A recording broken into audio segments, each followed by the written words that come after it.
Hi, it's Dr. Tiffany. I hope that this vlog finds everybody well. So today's topic is going to be on expectations and unspoken social contracts. So we're going to start first with early childhood development, okay? So children have a very subjective view, internal view of the world, right?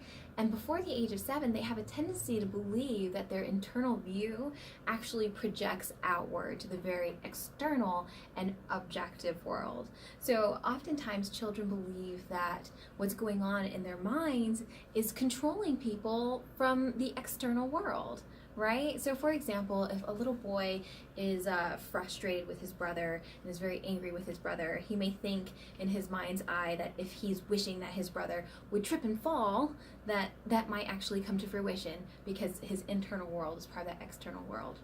And it's so funny because Jean Piaget back in the day said it ends at 7 years old, but he was wrong because we do it now with all of our unspoken expectations for people.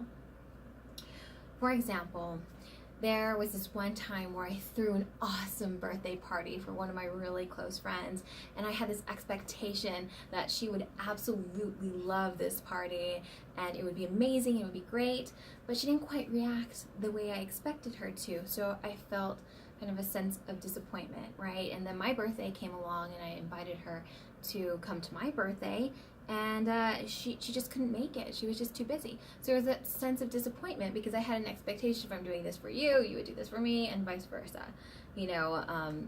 Oftentimes, friends will call you. I think everybody's had this experience, and they'll just talk because they need to process and digest.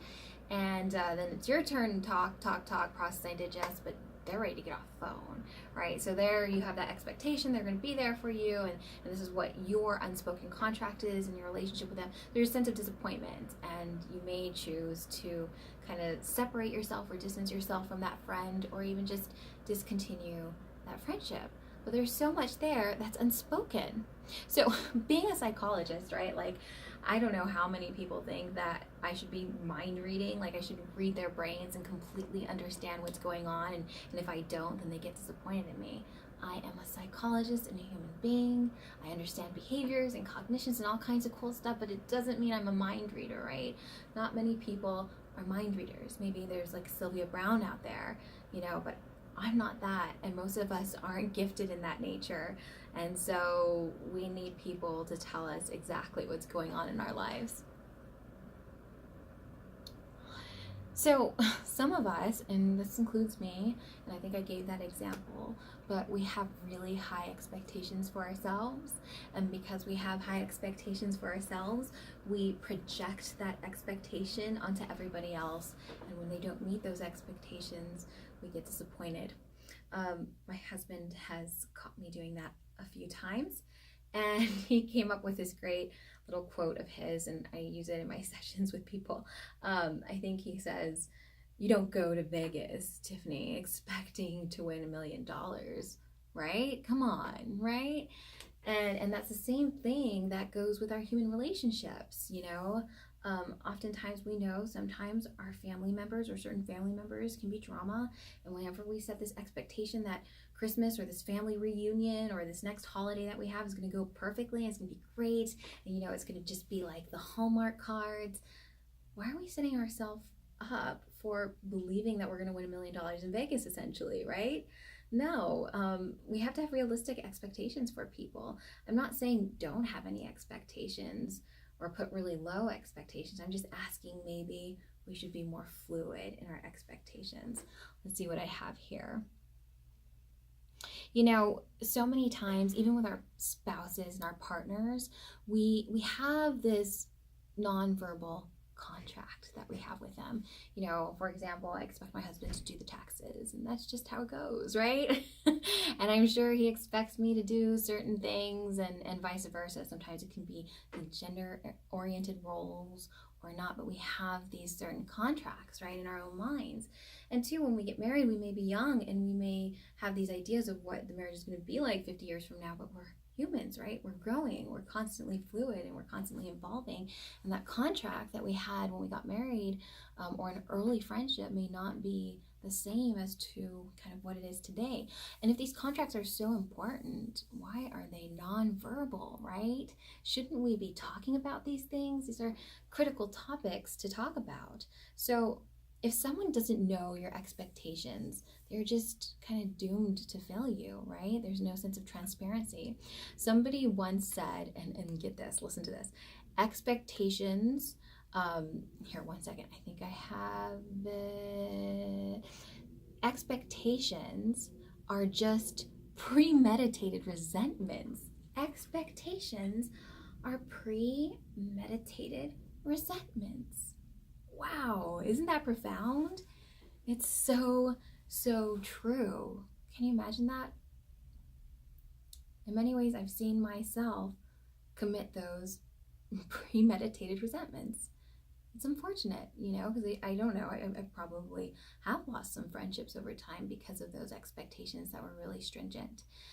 So this is what I'm encouraging you essentially today is, one, talk about it, right? Don't make it unspoken. Talk about it, especially if you're in the process of, engagement or getting married. That's going to be your partner for life. So it's so important to talk about.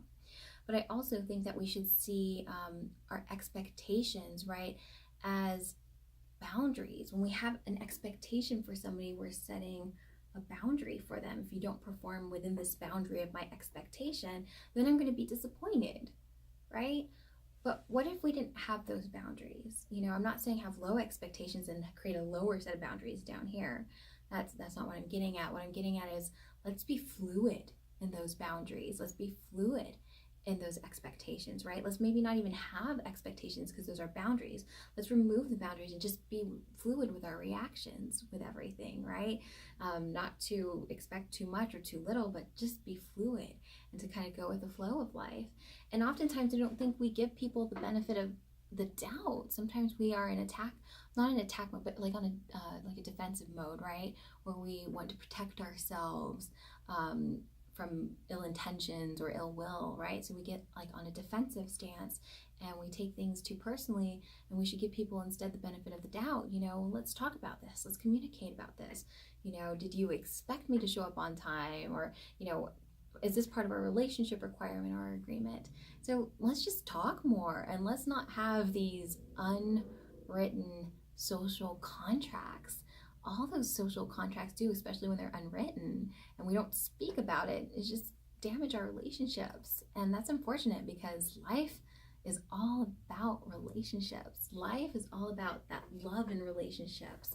So let's not sabotage them by not having a written or verbal contract. Let's get those contracts out. Are they even contracts? Can we be flexible, right? Or can we just talk about what our expectations may be or things that we want, right? Let's be fluid.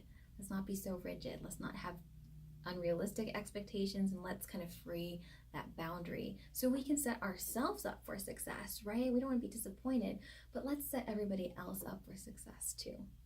Okay, so that's my topic on expectations. If you have any questions, comments, or concerns, of course, leave comments below, and subscribe if you haven't already, and push the love forward. I hope you have a great week. Take care.